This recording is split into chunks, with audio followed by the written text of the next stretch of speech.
ثم الصلاة والسلام على الرسول المصدق المحمود الأحمد والمصطفى الأمجد صاحب وقار السكينة المدفون بأرض المدينة مولانا مولى الثقلين جد الحسن والحسين حبيب إله العالمين أبي القاسم محمد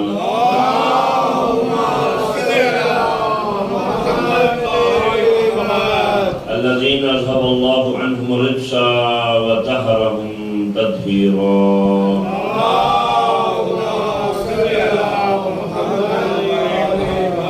وعلى آله الطيبين الطاهرين المعصومين واللعنة الدائمة على أعدائهم أجمعين إلى قيام يوم الدين. أما بعد، قال الله الحكيم في كلام المجيد وفرقان الحميد وهو أصدق القائلين وقوله الحق. بسم الله الرحمن الرحيم. والعصر إن الإنسان لفي خسر إلا الذين آمنوا وعملوا الصالحات وتواصوا بالحق وتواصوا بالصبر. صلوات محمد. قبل اس کے میں اپنی گفتگو کو آگے بڑھاؤں، ایک مرتبہ سورہ مبارکہ الحمد اور 3 مرتبہ سورہ مبارکہ اخلاص مرحوم مفروض سید محمد محمود زیدی ابن سید محمد ادریس زیدی اور سید عزیز الحسن ابن شمس الحسن، سیدہ حمیدہ خاتون بنت شمس الحسن، سیدہ نعیمہ خاتون بنت شمس الحسن، سید عزدار حسین عبدی ابن کاظم حسین، سید وسیع الحسن ابن شمس الحسن شفیع الحسن اور سیدہ امیر الحسن زیدی ابن شمس الحسن، سید علی عباس زیدی ابن سید نظر عباس، سیدہ مرتضائی بانو بنت صادق حسین کی روح کے لیے رحم اللہ من قرأ الفاتحہ. بسم اللہ الرحمن الرحیم. الحمدللہ رب العالمین الرحمن الرحیم مالک یوم الدین ایاک نعبد و ایاک نستعین اهدنا الصراط المستقیم صراط الذین انعمت علیہم غیر المغضوب علیہم ولا الضالین. بسم اللہ الرحمن الرحیم. قل هو الله احد الله الصمد لم يلد ولم يولد ولم يكن له كفوا احد. بسم الله الرحمن الرحیم. قل هو الله احد الله الصمد لم يلد ولم يولد ولم يكن له كفوا احد. بسم الله الرحمن الرحیم. قل هو الله احد الله الصمد لم يلد ولم يولد ولم يكن له كفوا احد. صلوات علی محمد و آل محمد.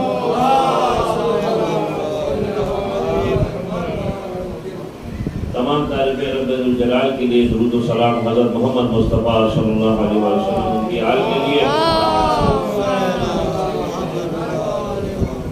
پروردگار کا لاکھ شکر ادا کیجئے تو کم ہے کہ خداوند عالم نے ہمیں گھرانہ اہل بیت سے منسلک رکھا. آپ کے پاس دنیا کی سب دولت ہو لیکن آپ جو ہے راہ جو ہے حق نہ ہو تو یہ بڑی بدنصیبی کی بات ہے. تو اسی لیے کہنے والے نے کہا کہ عقیل وہ ہے جو 2 بڑی بلا سے بچے، بغض علی اور زہرا کی بدوا سے بچے. تو ہمارے لیے غنیمت ہے، خدا کو توفیق دے. میں ہمیشہ ایک دعا کیا کرتا ہوں کہ مجلس کا جو تبرک تقسیم ہوگا، جو بھی مثلا بانی مجلس نے یا ان کے روایتین نے رکھا ہوگا اسپیشل تبرک، وہ آپ کو ملے گا. لیکن اصل تبرک وہ ہے کہ ادھر آپ مجلس سے فارغ ہوں اور آپ کو کہا جائے کہ آپ کو اس نے زیارت عطا کر دی گئی ہے. ہر آدمی کی طلب ہے کہ وہ مولا کی بارگاہ میں جائیں، لیکن دیکھیے مولا کی بارگاہ میں جا کے کیا کریں گے؟ اپنے علاقے میں جو امام بارگاہ ہے اس میں تو آپ جا نہیں رہے جو مولا کے نام سے منسوب ہے. دوسری بات یہ ہے کہ دیکھیے مولا کی ذات جو ہے سب کے لیے تھی، جیسے خدا سب کے لیے خدا ہے، پیغمبر سب کے لیے رحمت للعالمین ہے، تو علی علیہ السلام کا دسترخوان سب کے لیے کھلا رہتا تھا، کیا اپنا کیا پرایا. آج مسئلہ یہ کہ میں اپنے سے شروع کروں، میں کسی اور کے اوپر کیوں رکھوں؟ مثلا میں خود کیا کر رہا ہوں مجھے دیکھنا چاہیے، آپ کیا کر رہے ہیں آپ نے دیکھنا چاہیے. ایک شخص تھا کہ جو مولا علی سے بڑی محبت کرتا تھا، اس نے مولا علی کے نام کا کھاتا بنایا ہوا تھا، مولا علی کے نام کا رجسٹر بنایا ہوا تھا. وہ اگر کسی کی مدد کرتا تھا تو مولا علی کے نام پہ لکھتا تھا، وہ کسی کو کچھ دیتا تھا مولا علی کے نام پہ لکھتا تھا. اب وہ کھاتا جو ہے مولا علی کا پورا رجسٹر بھر گیا، آدمی دیوالیہ ہو گیا. رات کو جب وہ سویا تو خواب میں مولا علی تشریف لائے اور مولا نے فرمایا نکال میرا کھاتا، کتنے لوگوں کی تم نے میں نے مدد کی ہے. وہ ہاتھ جوڑ کے کہتا ہے یا علی یہ آپ کی خوشنودی کے لیے کیا تھا، یہ دکھاوے کے لیے نہیں کیا تھا. تو مولا نے کوٹی اٹھا کے دی، یہ تو میرے کھاتے کا ہے اور یہ میں اپنی طرف سے تجھے دے رہا ہوں اور تیری شفاعت کا بھی میں ضامن ہوں. تو کہنے کا مقصد یہ ہے کہ دیکھیے ایک بات ہے، آج ہماری سوسائٹی میں ہمارا مومن پریشان کیوں ہے؟ ہم سب کو اپنے اپنے گریبانوں میں جھانکنا چاہیے ہمارے سوسائٹی کے اندر اگر میں صاحب حیثیت ہوں، صاحب قدرت ہوں، میں کر سکتا ہوں، تو مجھے اپنے مومن کی مدد کرنی چاہیے۔ لیکن مسئلہ یہ کہ سکے کا دوسرا رخ ہے، مولا تو محنت کر کے بھی بتا رہے ہیں کہ زندگی گزارنے کیسے ہے، وہ تو امیر کائنات ہے، ان کو کیا ضرورت ہے؟ ایک دن گھر کی غربت دیکھی نا تو فضا نے کہا علم کیمیا جانتی تھی، فضا علم کیمیا جانتی تھی، اب وہ علم کیمیا سے اس نے سونا بنایا، کہا یا علی گھر کی غربت دیکھی نہیں جا رہی، گھر کے فاقے دیکھے نہیں جا رہے، آپ ایسا کریں اس کو لے جائیں بازار میں بیچ دیں۔ مولا مسکرا کے فرمانے لگے فضا تھوڑا سا اس کو پگھلا لیتی، اس سے بھی خالص سونا بن جاتا۔ کہا یا علی آپ سونا بنانا جانتے ہیں؟ کہا یہ تو میرا بیٹا حسن بھی جانتا ہے۔ اور ایک مرتبہ زمین کو ٹھوکر ماری تو کہتے زمین نے تازہ خزانہ اگل دیا، کہا فضا خدا نے ہمیں بھیجا ہے سونے چاندی کے لیے نہیں، اس لیے خدا کے بندے زندگی گزارنے کا سلیقہ ہم سے سیکھیں۔ آج آپ مجھے ایک بات بتائیے کہ ایک مثال دے رہا ہوں کہ خدا نے اگر آپ کو نوازا ہے تو اس کا بہترین طریقہ کیا ہے؟ میں آپ تاریخ اسلام کو پڑھ دیجئے، آپ سیرت ائمہ علیہ السلام کو جو ہے پڑھیں، قرآن کی تفسیروں کو پڑھیں، ان تمام کا نچوڑ جو ہے وہ کیا ہے؟ صاحب 5 جگہوں پہ صدقہ دیا جا سکتا ہے، 5 جگہوں پہ۔ آج ماشاءاللہ سوسائٹی کا ہر چوتھا آدمی جو ہے سوشل ورک کر رہا ہے، ٹرینڈ بن گیا صاحب، ہر کوئی بھائی سوشل ورک کر رہا ہے، سماجی کام کر رہا ہے۔ تمہارے ابا کی جو ہے قمیض جو ہے وہ دوبارہ انہوں نے نہیں خریدی، تم اس کا ہوش نہیں ہے، تم سوشل ورک کرنے چلے ہو۔ تمہارے باپ کے جو جوتوں میں جو ہے پیون لگے ہوئے ہیں، کپڑوں میں پیون لگے ہوئے، اس کا تمہیں ہوش نہیں ہے، تم سماجی کام کرنے چلے ہو۔ بڑے افسوس کی بات ہے۔ اب یہ باتیں میں جب کرتا ہوں تو بہت سے لوگوں کا اعتراض ہوتا ہے صاحب ایسی باتیں آپ نہ کیا کریں، بھائی آپ کو اچھی لگے بری لگے، آپ کا کوئی معیار نہیں ہے صاحب، آپ تھوڑی دیر کے لیے راضی ہو جاتے ہیں، تھوڑی دیر کے لیے ناراض ہو جاتے ہیں، تو مجھے اس سے کوئی فرق نہیں پڑتا۔ 5 جگہوں پہ صدقہ دیا جا سکتا ہے، افضل ترین صدقہ ہے ماں باپ کو دینا۔ آپ کہتے ہیں صاحب ماں باپ کو صدقہ دیں، بھائی جب اولاد جوان ہو جاتی ہے ماں باپ غریب ہو جاتے ہیں، چھوٹی چھوٹی ضرورتوں کے لیے محتاج ہیں اپنی اولاد کے آگے۔ یہ تو اولاد کو چاہیے نا درک کریں کہ ماں باپ کو کس چیز کی ضرورت ہے۔ ماں باپ اپنے منہ سے کہیں مجھے پیسے چاہیے، وہ اپنے منہ سے کہیں مجھے یہ چیز چاہیے۔ تمہارے ہر دکھ سکھ میں بچپن سے لے کر اس دہلی سے جوانی تک جو ہے انہوں نے اپنا تن من دھن سب کچھ قربان کیا، تو تمہیں نہیں پتا تمہارے باپ کو کس چیز کی ضرورت ہے، تمہاری ماں کو کس چیز کی ضرورت ہے۔ تو پھر مجھے بتاؤ کہ ایسا صاحب حیثیت ہونے کا کیا فائدہ؟ کہ تمہیں ہوش ہی نہیں ہے۔ ایک شخص پیغمبر کی خدمت میں حاضر ہوا، اب چونکہ اصال ثواب کی مجلس ہے اس کا فائدہ اٹھاتے ہوئے ہمیں ہر فرد کو دیکھنا چاہیے، یہ نہیں کہ مثلا ایک مثال ہے کوئی پڑھا لکھا ہے کوئی پڑھا لکھا نہیں ہے، کوئی صاحب حیثیت ہے کوئی صاحب حیثیت نہیں ہے، ہر فرد کو دیکھنا چاہیے۔ پیغمبر کی خدمت میں حاضر ہوا ایک نوجوان، کہنے لگا یا رسول اللہ ماں کی قبر کا نشان بھی مجھے پتہ نہیں، باپ کی قبر کا نشان بھی پتہ نہیں، اور پریشان ہوں۔ آپ نے فرمایا زمین میں 2 لکیر کھینچو، خط، ایک لکیر کو ماں قرار دو، ایک لکیر کو باپ قرار دو۔ ماں کے جو ہے قدموں تلے بیٹھ جانا، باپ کے سرانے بیٹھنا اور دعا کرنا، خدا ان کے توسط سے تیرے گناہ بھی معاف کرے گا، تیرے حالات بھی ٹھیک ہو جائیں گے۔ وہ بس میں پیغمبر سے جانے لگا تو پیغمبر نے اشارہ کر کے فرمایا اس کے ماں باپ زندہ ہوتے یا ابھی وقت دیا جاتا۔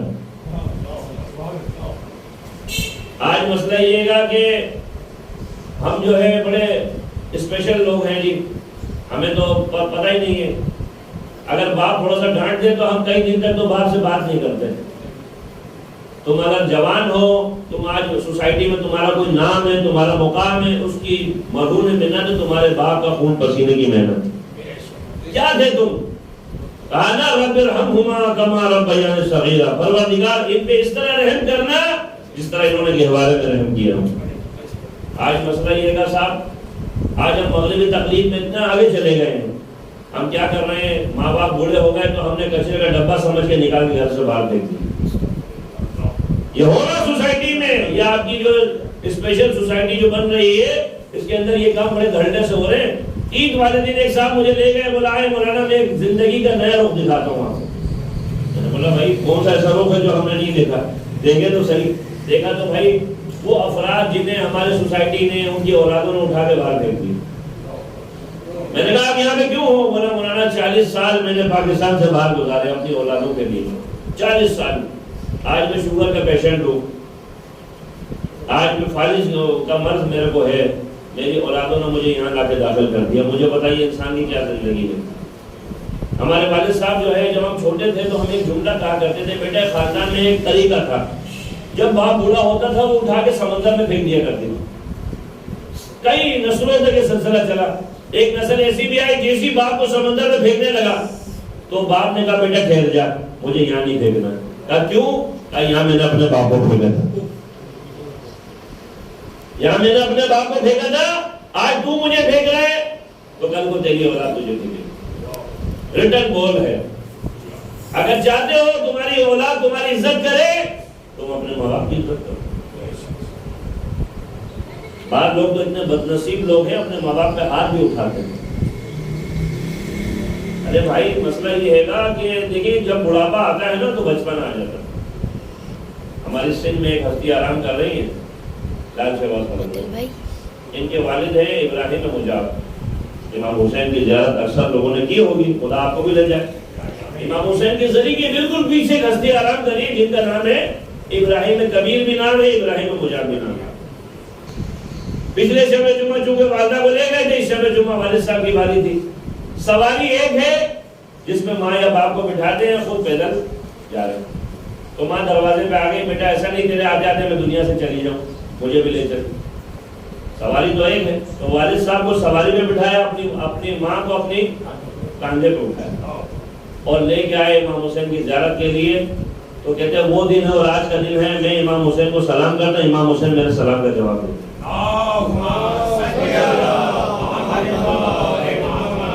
آج کے نوجوانوں کو اگر یہ باتیں بتائیں اور اگر وہ سمجھیں کہ وہ کیا قیمتی چیز کی قدر نہیں کر رہے ہیں، یقین مانیے ہم جب چھوٹے تھے نا تو مائیں جو ہے ڈرایا کرتی تھی ہمیں، کس چیز سے؟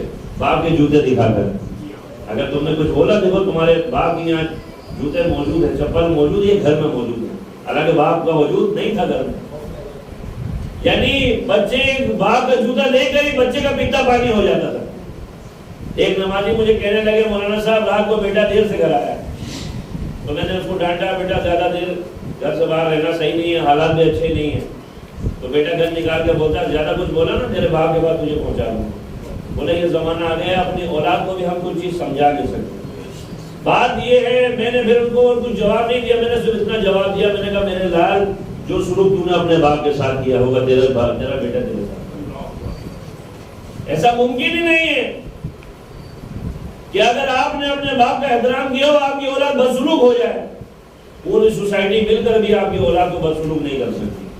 جو طریقہ ریٹرن بال ہے، پتھر پہ لکھی ہوئی تحریر ہے، وہ اس کو کوئی پلٹ نہیں سکتا۔ اگر آپ نے اپنے ماں باپ کا احترام کیا آپ کی اولاد آپ کو کبھی بھی آپ کے ساتھ بدسلوکی نہیں ہو سکتی۔ اچھا لیکن اس کا ایک اثر یہ بھی ہے، علامہ مجلسی ہمارے آپ کو معلوم ہے مذہب تشیع کے جو ہے بڑے بزرگ علماء میں جن کا شمار ہے، وہ ایک دن جو ہے اپنے بیٹے کے ساتھ جا رہے ہیں، بیٹے کے ہاتھ میں غلیل ہے، بچے نے غلیل سے پتھر مارا تو ایک عورت جو ہے، اب وہ زمانہ ہے کہ جب جو ہے اتنا کوئی ٹینک نہیں ہے، موٹریں نہیں ہے کہ پانی بڑے مشکل سے مشقت سے لے کے آنا پڑتا ہے، تو اچانک بچے نے جو پتھر مارا تو وہ مٹی کا پانی جو ہے ٹوٹا اور وہ پانی سارا گر گیا۔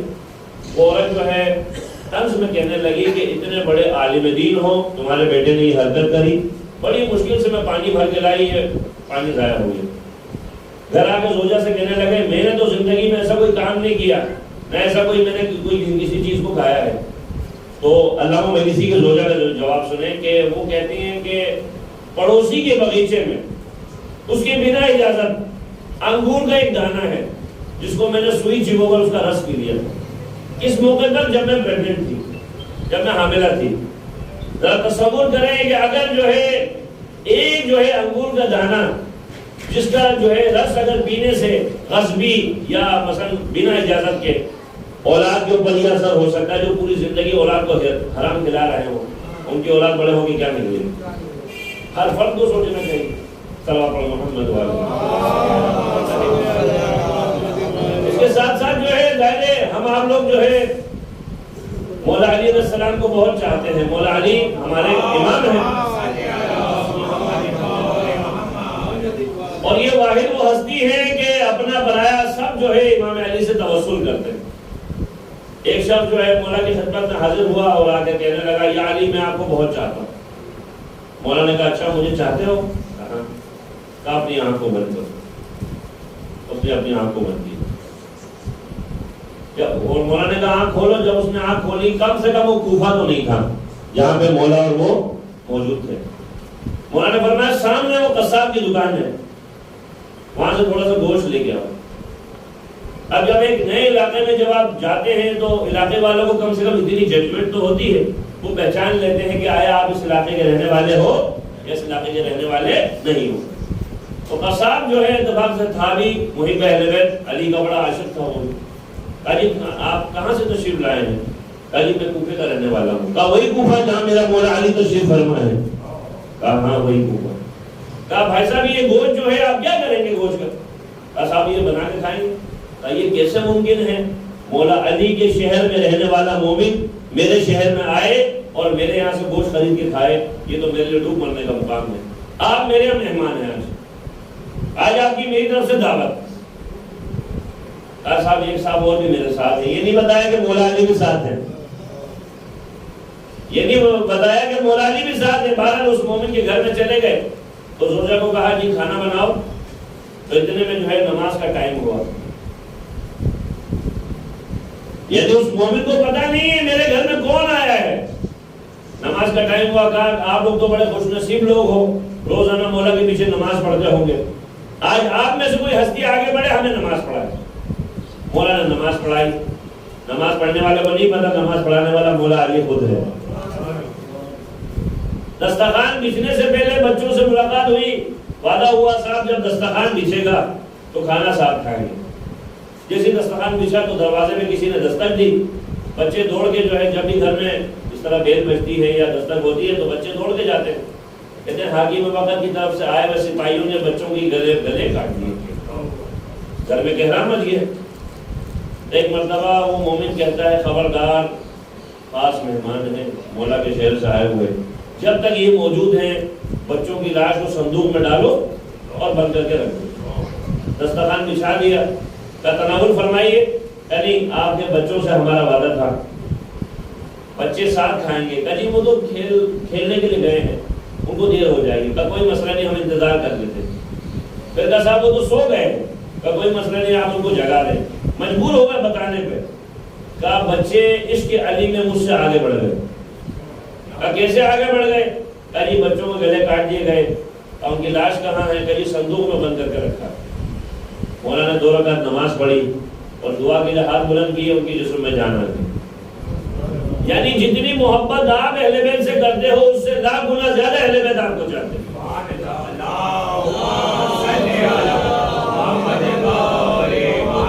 یعنی آپ نے دیکھا ابھی عراق میں آپ کو پتا ہے داعش کا بڑا جو ہے نا زور شور تھا. تو اب چونکہ عراق میں جو حضرات زیارتوں میں جا چکے ہیں تو آپ نے دیکھا عراق میں جو ہے خیالی تصویریں جو ہے بہت زیادہ ہیں. مثلا امام حسین کی بھی آپ کو ملیں گی, مولا علی کی بھی ملیں گی. تو داعش کی چوکی کے پاس ایک جو ہے مولا علی کی خیالی تصویر تھی, اور جو بھی آدمی گاڑی میں بیٹھا ہوا ملتا تھا اس سے کہتے تھے علی پہ تبرہ کرو, علی سے بیزاری کا اظہار کرو اور اپنی جان بچاؤ ورنہ جان سے مار دیں گے. تو کہتے ہیں اس گاڑی کے اندر جو ہے ایک جو ہے عالم دین بیٹھا ہوا ہے, دینی طالب علم, اور ایک عام سا نوجوان جو ہماری سوسائٹی میں جیسے فیشنیبل نوجوان ہوتے ہیں وہ بیٹھا ہوا ہے. تو لہذا وہ گاڑی میں جو ہے وہ نوجوان پوچھ رہا ہے شیخ بتائیں شریعت مقدسہ کیا کہتی ہے, آیا علی سے میں بیزاری کا اظہار کروں یا نہ کروں؟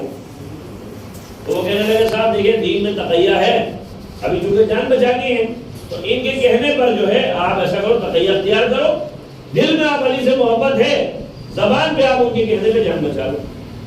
تو وہ نوجوان جو فیشنیبل نوجوان ہے وہ کہنے لگا میں مرتے مر جاؤں گا, میں علی سے دشمنی نہیں کروں, ایسا تقیہ مجھے نہیں چاہیے. چاروں طرف سے گولیاں ماری گئی, بالکل چھنی ہو گیا, وہ تڑپ کے جان نکل گئی. اب وہ کئی دن تک تو شوق میں رہا کہ بھائی میں ایک دینی طالب علم ہو کر میں علی کا وہ حق ادا نہیں کر سکا جو مجھے کرنا چاہیے. ایک ایسا نوجوان کہ جو ٹھیک طرح سے دین کو جانتا نہیں, وہ علی کی محبت میں اتنا آگے بڑھ گیا کہ اپنی جان دے دی مگر علی سے نفرت کا اظہار نہیں کیا. تو اس علاقے میں پہنچا تو دیکھے چھوٹی سی بچی کھیل رہی ہے, اس کو تصویر دکھائی, کہا یہ کون ہے؟ کہا یہ میرے بابا ہے. یہ میرے بابا ہیں. کہا یہ بابا ہے ذرا ان کو بلاؤ. کہا یہ بچی کا شاید دماغ خراب ہے. اس کو تو ہم نے اپنے آنکھوں کے سامنے مرتے ہوئے دیکھا. تو ایک مرتبہ بچی بلا کے لائی, دیکھا تو وہ جو ہے عصا کے سہارے چل کے آ رہا ہے. وہ بڑا حیران ہوا کہ جی آپ کو تو مار دیا تھا داعش نے, چاروں طرف سے گولیاں ماری تھی, آپ کی جسم سے جان بھی نکل گئی تھی. کہا شیخ تو نے وہ دیکھا جو تجھے نظر آ رہا ہے, میں تجھے وہ بتا رہا ہوں جو میرے ساتھ ہوا ہے. جیسے ہی میں نے کہا نا کہ میں علی کو نہیں چھوڑ سکتا, تو چاروں طرف سے گولیاں چلی, تو میں آغوش امیر المومنین میں تھا.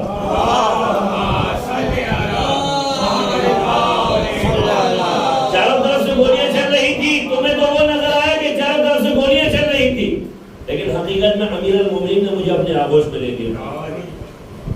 تو جہاں جہاں گولیاں لگی تھی امیر المومنین دست مبارک پھیرتے رہے. آخر میں ایک جگہ رہ گئی جہاں پہ مولانا نے دست مبارک نہیں پھیرا. مولانا نے فرمایا یہ میں اس لیے نہیں پھیر رہا ہوں کہیں تو لوگ تمہیں جھوٹا نہ سمجھیں. صرف ایک جگہ ایسی تھی گولی لگنے کی جہاں پر مولانا نے دست مبارک نہیں پھیرا.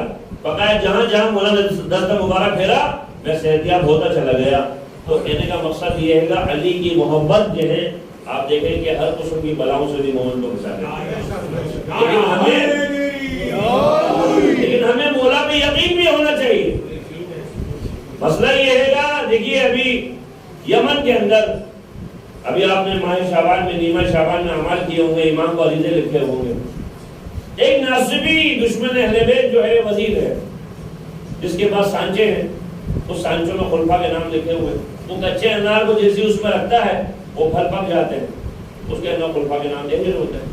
اب جب وہ انار کو کاٹا جاتا ہے تو انار کے اندر سے خلفاء کے نام کندہ نظر آتا. اس نے بادشاہ کو دکھایا, دیکھو جی ہمارا مذہب حق ہے, یعنی اس پھل کے اندر ہی خلفاء کے نام لکھے ہوئے قدرتی طور سے, تو لہٰذا ایسا ہے کہ ہمارا مذہب حق ہے. اور یہ ان کو کہو کہ وہ جواب لائیں, نہیں جواب لائے تو پھر پورے سسٹم میں پوری سوسائٹی میں صرف ون مین جو ہے مذہب ہونا چاہیے. یہ مکتب اہل بیت کے پیروکاروں کو کہا گیا بھئی آپ جو ہے جواب لو. ان کے پاس 1000 علماء تھے, 1000 علماء سے بھی چنا 100 افراد کو جمع کی علماء میں سے. اس میں سے بھی چنے تو مقدس ترین 5 افراد کو سلیکٹ کیے اور کہا جی 5 دن کی مہلت دے لو, ایک دن ایک عالم بھیجو, امام سے راز و نیاز کرے, امام سوال کا جواب دیں گے, ہماری مدد فرمائیں گے. پہلے دن عالم گیا کچھ نہیں ہوا, دوسرے دن گیا نہیں ہوا, آخری دن جو عالم دن جا رہا تھا, امام جب بھی کسی کو دیدار کرا رہے ہیں 24 سالہ نوجوان کی صورت, وہ امام نے پوچھا یہ بتائیں کہاں تشریف لے جا رہے ہیں؟ کہا امام زمانہ سے ملنے جا رہے ہیں. کہا امام زمانہ سے کیا کام ہے؟ کہا یہ ہماری مشکل ہمارے قرآن پڑھی ہے. تو امام فرما رہے, اس کو نہیں پتا اس عالم کو یہی امام ہے جن سے ممنوع گفتگو ہو. وہ کہنے لگے کہ جی تمہارا عقیدہ اپنے امام پہ کمزور ہے, 5 دن کی مہلت کیوں مانگی, اسی ٹائم پہ کیوں نہیں پکارا امام کو؟ اگر اسی ٹائم پکار دو مدد نہ کرے وہ زہرا کا لال نہیں, وہ تمہارا زمانے کا امام نہیں. اور رہ گئی بات یہ ہے جس مسئلے کے لیے جا رہے ہو تو سنتے جاؤ. وزیر کے گھر میں جو صندوق ہے اس صندوق کو کھولو, اس کے اندر سانچے موجود ہیں, وہ بادشاہ کو دکھاؤ, سارا مسئلہ حل ہو جائے گا. ابھی متوجہ نہیں ہوئے تھے وہ نوجوان, امام جو ہے نظروں سے اوجھل ہو گئے, تو سب جو ہے سر پیٹ کے رہ گئے, یعنی جس امام کو پکار رہے تھے وہاں ہمارے درمیان ہی تھا. میں اس امام کا قائل ہوں جس کی محفل سے میرے سوال سے پہلے میرا جواب. تو مقصد یہ ہے کہ ہمارا یقین میں کمی ہے. ایسا نہیں ہے جیسے علامہ ہلی جو ہے جب امیر المومنین کے روزے میں دعا کر رہے تھے, امیر المومنین کے روزے سے جواب آیا, ہلی میں تیری مدد کر سکتا ہوں, تیرا امام ہوں, لیکن اس وقت تیرا امام میرا بیٹا مہدی ہے, تجھے چاہیے تو اس سے توسل کر. مسئلہ یہ ہے کہ آپ ایسی زندگی بسر کر رہے ہیں کہ جو آپ زمانے کے امام بھی آپ کو معرفت نہیں. امام کس چیز سے خوش ہے, امام کس چیز سے ناراض ہے؟ دیکھیے دن بھر میں پتہ نہیں کتنی برائیاں ہم گلے میں لے لیتے ہیں. گلے میں کیسے لیتے ہیں صاحب؟ سہولت کار بناتے ہیں لوگ. آپ کو پتا بنا کے گھر میں کیا ہو, آپ نے کہا نہیں کہ ہمیں نہیں پتا. اب وہ ہو سکتا ہے اپنی بڑاس نکال رہا ہے, ہو سکتا ہے اپنی دشمنی نکال رہا ہے, ہو سکتا ہے وہ کوئی کسی اور وجہ سے بول رہا ہے. تو لہٰذا مومن ایک سوراخ سے 2 دفعہ نہیں ڈسا جاتا. اپنا یقین ایسا پختہ رکھو بہلول کی طرح. بہلول گیا ہے زندان میں امام سے ملنے کے لیے، امام موسیٰ کاظم زندان میں، امام کی خدمت میں گیا، امام زندان میں ہے اور کچھ لوگ ساتھ ہیں. تو فرزند رسول ہمارا وظیفہ شرعی کیا ہے؟ کیا ہم کریں جس سے ہم اپنے ایمان کو بچائیں، اپنے عقیدے کو بچائیں، اپنے مومنین کی جان کو بچائیں؟ اب چونکہ مصیبت، والد گرامی نے کتاب لکھی ہے زیارت عاشوراء کے فوائد کے اوپر. ہمارے دوست ہیں شیخ حسنین صاحب، وہ زیارت عاشوراء کے عامل ہیں. اچھا، وہ کرائے کے مکان میں رہا کرتے ہیں، اپنا ذاتی گھر نہیں. تو پریشان رہتے تو دوستوں سے کہتے تھے بھائی دعا کرو اللہ ایسا اسباب بنائے بحق محمد والے محمد میرا ذاتی گھر ہو جائے. تو صبح وہ کسی مومن نے کہا کہ ایسا ہے کہ آغا صاحب میں نا اگر کوئی مجھے 5 لاکھ روپے دے دے تو میں اپنا مکان اس کو بھیج دوں گا، حالانکہ میرا مکان تو بہت مہنگا ہے مگر مجھے پیسوں کی ضرورت ہے. صبح کسی نے ذکر کیا تو شام کو جو ہے ایک شخص پیسے لے کے آ گیا، شیخ حسنین کا گھر بتاؤ. تو کسی نے بتایا یہ شیخ حسنین صاحب کا گھر ہے. تو بات کیا کہ شیخ صاحب یہ 5 لاکھ روپے لے جا کے وہ مکان خریدیں. مجھے ایک بات بتائیں کہ آپ پریشان ہیں پورے سال آپ لوگوں کے دعا کرو دعا کرو دعا کرو، اچانک وہ مسئلہ آپ کا حل ہو جائے تو آپ تھوڑا حیران تو ہوں گے. تو لہٰذا شیخ کے بیٹے نے 2 دن مسلسل خواب دیکھا. کچھ بچے ہیں جو ہاتھ میں جگ لیے ہوئے ہیں، جو ہاتھ میں جو ہے شربت کی جگ لیے ہوئے ہیں، پانی کی جگ لیے ہوئے ہیں. حضرت علی اکبر کی جب شہادت قریب ہوتی ہے یا ولادت قریب ہوتی ہے تو عرب میں دستور ہے، عرب کے نوجوان عراق میں امیر امام حسین کے روزے کے قریب آتے ہیں اور یہ مقام علی اکبر پہ آ کر یا حضرت علی اکبر کی جو ہے اس مقام پر آ کر کہتے ہیں یہ شہزادہ علی اکبر ہم نے سنا ہے جب جو ہے آپ کو پیاس لگی تھی آپ کے پاس پانی نہیں تھا تو چراغ ہاتھ میں لیے ہوئے ہوتے ہیں. اس طرح وہ بچے جو ہے گھر میں آ رہے تو کہا جی آپ کون لوگ ہو، آپ کیوں ہمارے گھر میں آ رہے ہو؟ کہا ہم آل محمد کے گھرانے کے بچے ہیں، کیونکہ آپ کے بابا زیارت عاشوراء پڑھتے ہیں، اس بنا پر ہم آپ کو تسلی دینے آئے آپ کے بابا کو کہ آپ کی پریشانیاں ختم ہو گئی. یہ مسجد باب العلم ہے نعت ناظم آباد میں. یہاں پہ حامد موسوی صاحب جو ہے، فاضل موسوی صاحب یہاں نماز پڑھایا کرتے ہیں. یہ تقریباً آج سے 35-40 سال پرانی بات ہے. ایک بندہ مومن ہے، وہ عرب امارات میں کہیں گیا ہے، وہاں اس کی سامان کے اندر کسی نے جو ہے کوئی نشہ آور چیز رکھ دی. اچھا وہاں کا قانون ہے جی سزائے موت ہو جاتی، یعنی پھانسی نہیں دیتے. وہ بچے آ گئے کہنا آقا صاحب ہمارے تو والد صاحب کو کل پھانسی ہو جائے گی. انہوں نے فرمایا صاحب 40 مومنین کو اپنے گھر میں جمع کرو، 40 مومنین 100 مرتبہ تکبیر کہنا ہے اللہ اکبر، ایک تصویر، اور اس کے بعد جو ہے آپ نے زیارت عاشوراء کا عمل بجا لانا ہے. جو 40 مرتبہ لعن ہے، 100 مرتبہ لعن ہے، 100 مرتبہ لعنت کے جملے ہیں، تو دعا کے جملے ہیں. اس کے بعد زیارت عاشوراء دعائے القامہ تمام کو پڑھنا ہے. آج مثلا کراچی میں یہ عمل کیا گیا، کل عدالت کے اندر اس مومن کو لے گئے، جج کے سامنے سب سے پہلے ایک ہاتھ کی ہتھکڑی ٹوٹ گئی، پھر دوسرے ہاتھ کی ہتھکڑی ٹوٹ گئی. فولاد سے بنی ہوئی ہتھکڑی جب ٹوٹی جج نے پکار کے کہا یہ فولاد سے بنی ہوئی ہتھکڑیاں بتا رہی ہیں یہ بندہ مومن بے گناہ، اس کو چھوڑ دو. ناممکن کو بھی ممکن بنانے والی چیز ہے. آج مجھے ایک بات بتا، اچھا یہ میں ضمانت نہیں دے رہا ہوں، امام جعفر صادق علیہ السلام نے ضمانت دی. جو لوگ ان چیزوں پہ اعتراض کرتے ہیں ان کو سمجھنا چاہیے تم کس پہ اعتراض کر رہے ہو. امام محمد باقر علیہ السلام نے ضمانت دی، امام جعفر صادق علیہ السلام نے ضمانت دی. یہ جو تم سلام پڑھو گے تمہارا سلام براہ راست امام حسین تک جائے گا بنا کسی فاصلے کے. اور تمہارا جو بھی مسئلہ ہے اصل میں ہمیں مانگنا نہیں آتا. ایک فقیر ہے، بھلے وہ ایکٹنگ کر رہا ہے، بھلے وہ اداکاری کر رہا ہے، مگر تمہیں اتنا مجبور کر دیتا ہے کہ جیب میں ہاتھ ڈالو اور اس کو دے دو. تو خدا کی جب جو ہے دربار میں مولا علی فرما رہے بار بار کھٹکھٹاؤ، کبھی نہ کبھی تو دروازہ کھلے گا. اب جب تم کھٹکھٹا کے اپنے گھر جا کے سو گئے، رحمت کا فرشتہ نکل کے دیکھے وہی ہے ہی نہیں. کھٹکھٹاؤ گے مسلسل تو کبھی نہ کبھی تو رحمت کا دروازہ کھلے گا. دوسری بات یہ ہے کہ مومن جو ہے موسمی بخار نہیں ہوتا. کہ مثلا ابھی میں دیکھتا ہوں بڑی حیرت ہوتی ہے مجھے کہ جو 100 گلی دور گھر ہے جس کا 100 گلیاں پیچھے رہتا ہے، وہ نماز میں آ رہا ڈیلی، اور جو مسجد کی دیوار کے برابر میں رہتا ہے وہ بالکل خواب میں خاموش سو رہا. بھائی صبح کا تو وقت ہے رزق تقسیم ہونے کا، اس وقت کی جانے والی دعا کو خدا رد نہیں کرتا. جب خدا کی رحمت برس رہی ہوتی ہے ہم گھروں میں سو رہے ہوتے ہیں. یہ بڑی عجیب و غریب احادیث ہیں ایسے کہ جو بیان منبر پہ کریں تو لوگوں کا دماغ خراب ہو جائے گا. بھائی مولانا صاحب ان کو 2 دفعہ بلا لو تو بھائی ہمارا اپنا سسٹم خراب ہو جائے گا. تو کہنے کا مقصد یہ ہے کہ آپ ذرا تصور کریں مومن جو ہے موسمی بخار نہیں. مولا علیہ السلام کی سیرت ہے کہ مسجدوں کو آباد کیا اور یہ مومن ہی کر سکتا ہے. اب کسی کے اندر یہ تپڑ نہیں کہ کم سے کم ایک شخص پیغمبر کی خدمت میں حاضر ہوا کہنے لگا یا رسول اللہ نابینا ہوں. اب یہاں ماشاءاللہ لوگوں کو بہانے تھے 4 گھنٹے لوگوں سے گپے لگاتے رہیں گے مگر وہ مسجد میں جب آئیں گے تو کرسی پہ نماز پڑھیں گے. مطلب کیا ہے بھائی آپ کو پتا مولانا صاحب میرے کو دیکھ رہے ہیں یا 4 گھنٹے آپ کھڑے ہوئے بات کر رہے تھے اس ٹائم میں آپ کو دیکھ رہے نہیں ہو. مسجد میں آج آپ کو دیکھ رہے ہوں گے. اور آج آپ دیکھیں مسجدوں کے اندر اکثریت کرسی پہ وہ لوگ ہیں جو بات کرتے نہیں گیدرنگ میں بیٹھتے ہوئے باتیں کرتے ہوئے. اس ٹائم پہ ان کو بیک پین نہیں ہوتا, بیمار نہیں ہوتا, گھٹنوں میں درد نہیں ہوتا. جس مسجد میں آتے ساری بیماریاں آ جاتی ہیں. لہذا مولانا نے فرمایا کہ جب کبھی کسی کے ایمان کو پرکھنا ہو تو دیکھو وہ مسجد میں آ کے اس کی کیفیت کیا ہے. اگر مسترب ہے کہ بس وہ جلدی سے 2-4 ٹکریں مارے نکل جائے تو سمجھنا وہ منافق. مسجد میں جب آئے خدا کا گھر ہے, خدا کا تو خزانہ ہے بہترین. جب پروردگار عالم کی بارگاہ میں آؤ تو اپنی تمام ٹینشنیں دروازے سے باہر چھوڑ دو. پوری کائنات کو دینے والا ہے. لوگوں کو خدا پہ یقین نہیں ہے. آپ یقین جانیے کہ جس دن ہمیں یقین کی دولت حاصل ہو جائے ہمیشہ خدا سے دعا جو بھی آپ مانگے اس میں سے ایک چیز یقین کی مانگے, استقامت کی مانگے. کیونکہ جب آپ کے پاس یہ چیزیں موجود ہے کوئی کچھ بھی بولے.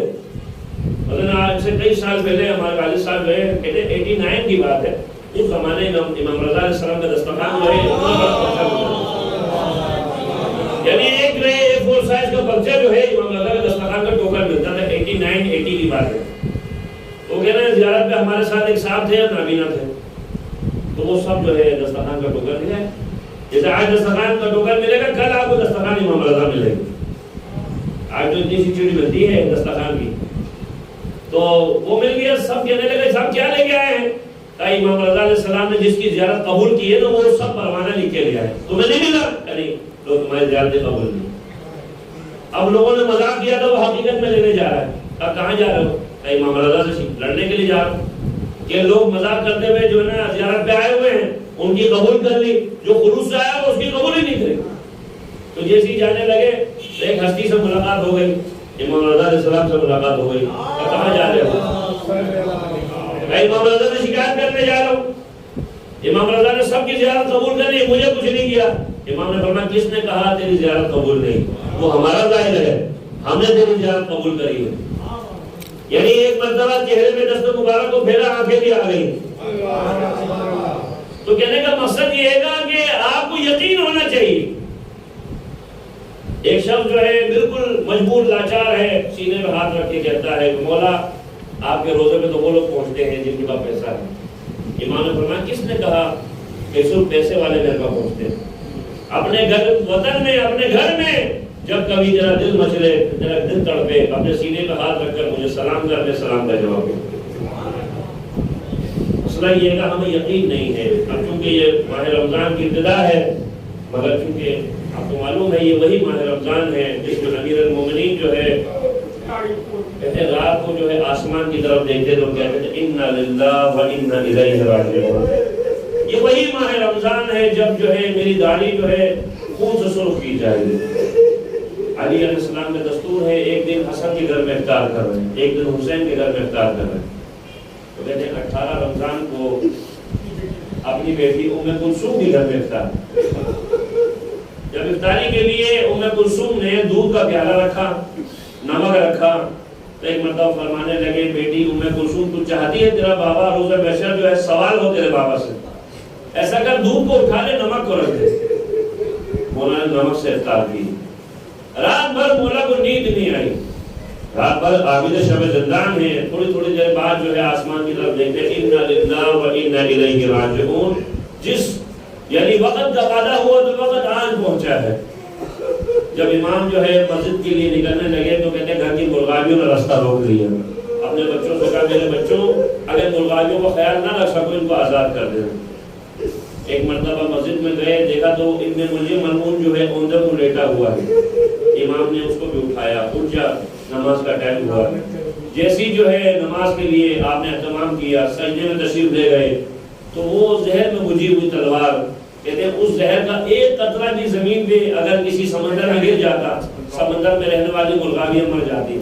ایک مرتبہ وہ ضربت لگی تو آپ نے فرمایا فزت برب الکعبہ، رب کعبہ کی قسم علی کامیاب ہو گیا۔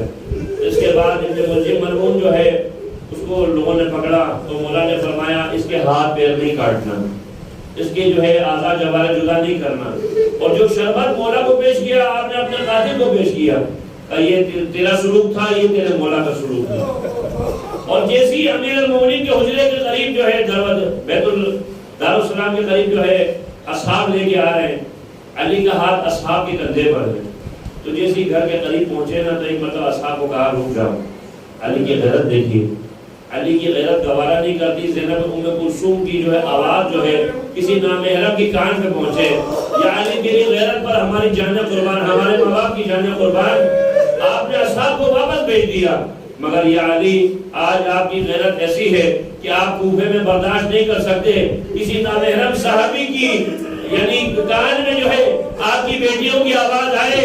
کل کو آپ کے بیٹے کی شہادت کے بعد یہی کوفہ و شام ہوگا جہاں زینب ام کلثوم اسیر کر کے لائے جائیں گی، کوئی جو ہے راستہ روکتا ہوگا، کوئی گرم پانی پھینکتا ہوگا، کوئی پتھر مارتا ہوگا، علی کی بیٹی یہی کہتی ہوگی اللہم تقبل منا القربان، اللہم صل علی لعنت اللہ علی القوم